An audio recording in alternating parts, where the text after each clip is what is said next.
आज हम अपने इस वीडियो में थोड़ी अलग चीज़ें स्टार्ट करना चाहते हैं और मैं जा रही हूँ आपको कुछ और अच्छी चीज़ें बताने जो कि बहुत इम्पॉर्टेंट है। अगर हमारे इंग्लिश पॉइंट ऑफ व्यू से देखा जाए तो वो बहुत इम्पॉर्टेंट है और एक्चुअली इसी जगह बहुत लोग हम कह सकते हैं इंग्लिश में मार खाते हैं, जो कि है शब्दकोश, वोकैबुलरी। बहुत लोगों के पास वोकैबुलरी की बहुत कमी होती है, तो इस वजह से जब लोग बोलते हैं, कन्वर्सेशन करते हैं या कुछ भी लिखते हैं, तो उसमें जब हमारे पास शब्दों की ही कमी हो जाती है तो हम उस चीज़ को प्रॉपर्ली डिफाइन नहीं कर पाते। हम अपने बात को डिफाइन बोल के अच्छे से डिफाइन नहीं कर पाते, लिख के भी डिफाइन नहीं कर पाते। तो आज मैं जो टॉपिक स्टार्ट करने वाली हूँ, आप कह सकते हैं वो आपकी वोकैबुलरी को थोड़ा सा इन्हांस करने के लिए है, यानी कि बढ़ाने के लिए है। तो इस वीडियो में आप मेरे साथ बने रहिए मेरे इस channel world of English with Anjali, मेरे यानी अंजलि माथुर के साथ, और प्लीज आप एंड तक बने रहिएगा ताकि मैं आपको अच्छे से समझा सकूं हम अपने वोकैबुलरी को कैसे इनहांस करें और क्या तरीका होता है इनहांस करने का। अब जैसे मैंने आज का टॉपिक जो लिया है वो है सिनोनिम और एंटोनिम। अगर देखा जाए तो ये टॉपिक जो है कुछ लोगों को, मतलब अब जो स्कूल गोइंग जो छोटे बच्चे हैं वो शायद एक बार को इसे इग्नोर कर जाए, लेकिन जो खास करके जो कॉम्पिटिशन देते हैं, जो कॉम्पिटिटिव पेपर अटेम्प्ट करते हैं, उनके लिए ये बहुत इंपॉर्टेंट होता है। क्यों? क्योंकि सबसे ज्यादा तो ये उसी टाइम पे आता है जब हम कंपटीशन देने जाते हैं। तो सिनोनिम और एंटोनिम में लोग फंस जाते हैं। क्यों?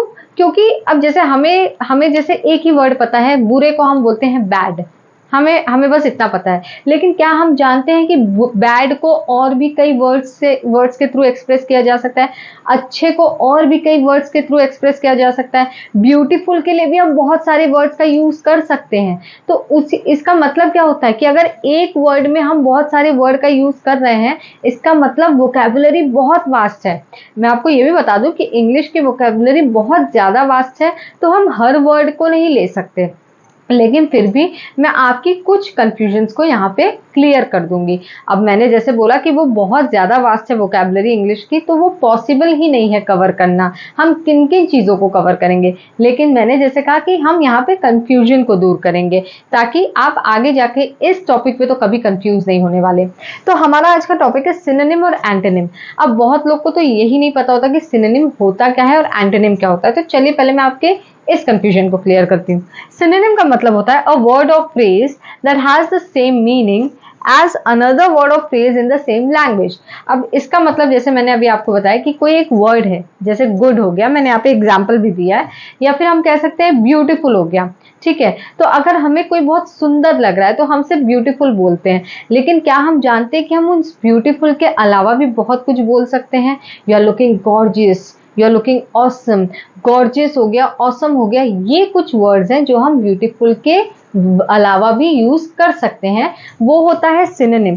सिनोनिम का मतलब ही होता है जब आप एक वर्ड या कोई भी एक फ्रेज का दूसरा वर्ड यूज करें लेकिन वो सेम हो, उस वर्ड से ही मैच करता हो, तब वो सिनोनिम है, जिसे हम हिंदी में पर्यायवाची भी कहते हैं। जैसे कि अगर आपको हिंदी अच्छे से पता है तो आप समझ सकते हैं, पर्यायवाची भी कह सकते हैं हम। तो जब हम किसी वर्ड को यूज कर रहे हैं, उसी की जगह अगर हम दूसरा वर्ड यूज करते हैं, जैसे ब्यूटीफुल की जगह मैंने ऑसम या गॉर्जियस यूज कर लिया, फॉर एग्जाम्पल मैंने गॉर्जियस ले लिया, तो ब्यूटीफुल का मतलब भी सुंदर है, गॉर्जियस का मतलब भी सुंदर है, तो गॉर्जियस क्या हो गया, ये ब्यूटीफुल का सिनोनिम यानी कि पर्यायवाची हो गया। यानी कि हम ब्यूटीफुल की जगह गॉर्जियस का भी यूज करेंगे तो गलत नहीं होगा, वो सही होगा।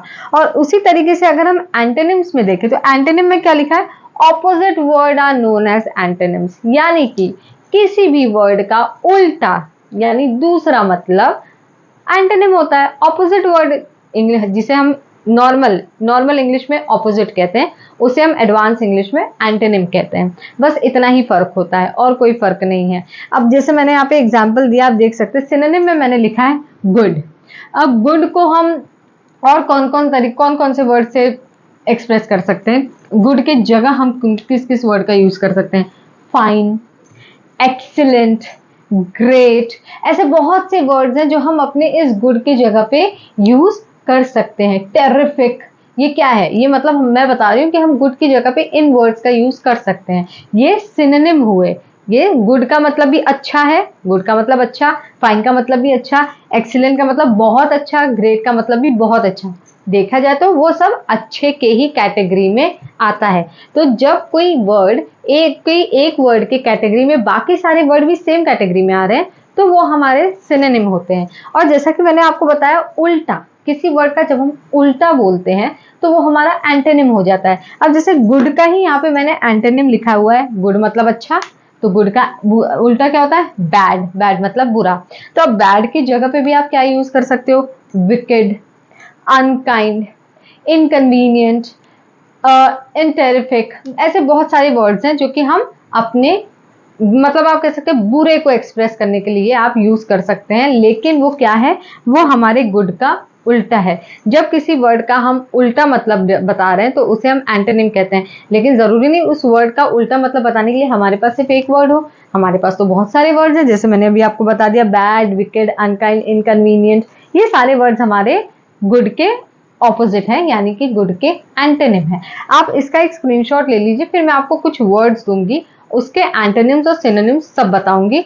लेकिन मैं फिर भी आपको कह रही हूँ वो कुछ लिमिटेड वर्ड्स नहीं है, क्योंकि वोकैबुलरी बहुत वास्ट होती है, तो इसलिए हम सिर्फ उन वर्ड्स तक सीमित नहीं है, और भी बहुत सारे वर्ड्स होते हैं, मीन्स वो अनकाउंटेबल है। तो फिलहाल आप इसका ले लीजिए। जैसा मैंने अभी आपको बताया, मेरा मेन पर्पस है आपको समझाना कि सिनोनिम क्या होता है और एंटोनिम क्या होता है। आप स्क्रीनशॉट लीजिए, फिर मैं आपको कुछ और वर्ड्स एक्सरसाइज के तौर पे देती हूँ। अब मैंने यहाँ आपके लिए कुछ वर्ड्स दिए हैं, लेकिन फिर भी मैं इस वर्ड को समझाने के पहले आपको एक चीज बता देती हूँ, ये यहाँ एंड नहीं होता। मतलब कि अगर मैंने एक वर्ड के 2 सिनोनिम, 2 एंटोनिम, किसी में 3 एंटोनिम्स दिए, तो ऐसा नहीं कि उस वर्ड का 2 ही सिनोनिम या एंटोनिम है। ये याद रखिएगा, 10 से ज्यादा या बहुत ज्यादा है। मैंने सिर्फ आपको एग्जाम्पल के तौर पे दिया है कि हम एक वर्ड की जगह पे दूसरे वर्ड का यूज कैसे कर सकते हैं, और उससे हेल्प ये होती है कि हमारी वोकैबुलरी इनहेंस होती है, मतलब हमारे पास शब्दकोश बढ़ता है हमारा। तो यहाँ पे मैंने कुछ वर्ड्स दिए हैं, पहले मैं आपको उसके मतलब समझा देती हूँ। जैसे यहाँ मैंने सबसे पहला वर्ड लिखा है बैरन। बैरन का मतलब होता है बंजर, यानी बंजर जमीन।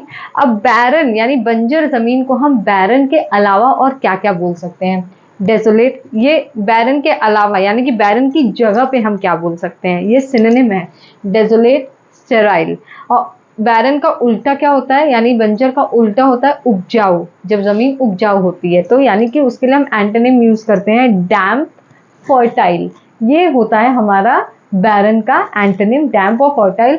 फिर कह रही हूँ इसके अलावा भी और वर्ड्स हैं हमारे सिनोनिम और एंटोनिम में, ये मैंने सिर्फ आपको 2-2, 3-3 एग्जाम्पल्स के तौर पे दिए हैं। सेकंड है हमारा बिजी। बिजी का मतलब तो सबको ही पता होता है, व्यस्त होना, ठीक है। तो अगर हम बता रहे हैं कि लाइक आई एम बिजी, तो बिजी की जगह हम क्या यूज कर सकते हैं, आई एम एक्टिव।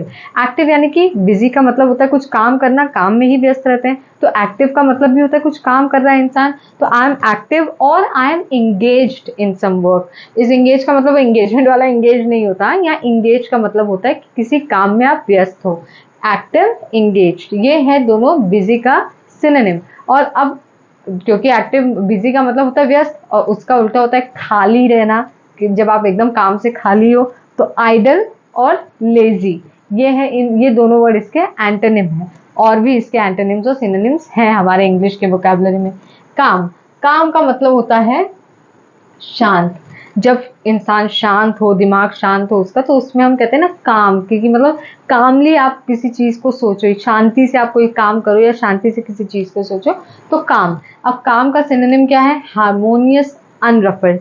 हार्मोनियस का मतलब ये तो काम, जब दिमाग शांत हो तो यानी कि आप हार्मोनियस हो, यानी कि आप बहुत अच्छे मूड में हो, तभी आप कुछ भी कर सकते हो। अनरफल्ड यानी कि आप एकदम शांत दिमाग से हो, तो आप कोई भी गड़बड़ काम नहीं करोगे। तो काम का मतलब तो हो गया शांत। अब उसका एंटोनिम क्या हो गया, स्टॉर्मी, टर्ब्यूलेंट, यानी कि जब आपका दिमाग शांत नहीं होता, दिमाग में तूफान मचा रहता है, स्टॉर्मी। स्टॉर्मी और टर्बुलेंट मतलब चीजों का बहुत ज्यादा हेर फेर है, तो आपका दिमाग शांत नहीं है, तो वो क्या हो गया, एंटोनिम हो गया। कनिंग, कनिंग का मतलब होता है चालाक। चालाक, चालाक में हम सिनोनिम कौन कौन से यूज कर सकते हैं कनिंग के अलावा, अक्यूट, स्मार्ट। चालाक है, स्मार्ट है, कनिंग है, स्मार्ट है, या फिर अक्यूट है। अब इसका उल्टा, चालाक का मतलब होता है बुद्धू, मीन्स चालाक, चालाक का उल्टा होता है बुद्धू या बेवकूफ। उसके लिए हम यूज कर सकते हैं नेव, कोर्स, स्टूपिड, ये सारे हमारे एंटोनिम्स में आते हैं। नेक्स्ट है हमारा ब्यूटीफुल। ब्यूटीफुल का मतलब तो बहुत लोगों को पता है, इसका मतलब ही होता है सुंदर। अब जैसे मैंने बताया भी था, ब्यूटीफुल की जगह हम गॉर्जियस का यूज कर सकते हैं, लवली, प्रिटी, ये दोनों का मतलब भी ब्यूटीफुल यानी कि सुंदर होता है। अब ब्यूटीफुल सुंदर है तो इसका उल्टा होगा बदसूरत, बेकार। तो ये हो गया हमारा डल, हॉरिबल। तो ये हमारे एंटोनिम्स हो जाते हैं ब्यूटीफुल के। रिच, रिच का मतलब भी पता ही है आप लोग को, अमीर। तो अमीर का हमारा सिनोनिम क्या, रिच की जगह हम यूज कर सकते हैं ही इज वेरी वेल्दी और ही इज प्रॉस्पीरियस, यानी कि वो रिच है। प्रॉस्पीरियस और वेल्दी दोनों सिनोनिम है। और जब हम एंटोनिम पे आते हैं, पुअर गरीब, नीडी जरूरतमंद, इम्पावरिश्ड वो भी आपका गरीबी में आ जाता है। रिच मतलब अमीर और ये आपके हो गए गरीब के लिए वर्ड्स, यानी कि एंटोनिम्स रिच के। शॉर्ट मतलब छोटा। अब शॉर्ट की जगह हम यूज कर सकते हैं लिटिल, स्मॉल, टाइनी। ये तीनों ही शॉर्ट यानी छोटे के लिए यूज होता है। अब जब शॉर्ट मतलब छोटा, तो अब इसका उल्टा क्या हो गया, बड़ा। बड़े के लिए हम टॉल, हाई, लॉफ्टी, एलिवेटेड, ये हमारे एंटोनिम्स हो जाते हैं। और ये मैंने लिखा है थिन। थिन मतलब होता है पतला, ठीक है। अब थिन की जगह हम यूज कर सकते हैं स्लिम, स्लेंडर, ठीक है। और भी बहुत से ऐसे हमारे सिनोनिम्स हैं।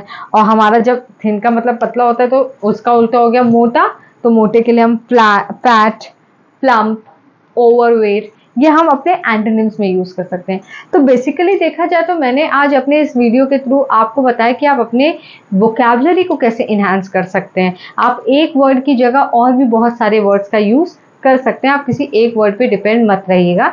तो नॉर्मली हम देखते हैं ये सिनोनिम और एंटोनिम, और जैसा मैंने अभी आपको स्टार्टिंग में बताया, ये कॉम्पिटिटिव एग्जाम्स के लिए बहुत हेल्पफुल होता है। तो आप प्लीज़ इस पे फोकस करिएगा। आप समझिए पहले सिनोनिम और एंटोनिम होता क्या है, फिर ही आप इसको प्रॉपरली समझ पाएंगे, इन वर्ड्स को आप कैप्चर कर पाएंगे अपने दिमाग में, और तब आप इसका यूज भी अच्छे से कर पाएंगे। मेरे नेक्स्ट वीडियो का वेट जरूर करिएगा। तब तक के लिए थैंक यू। जय हिंद।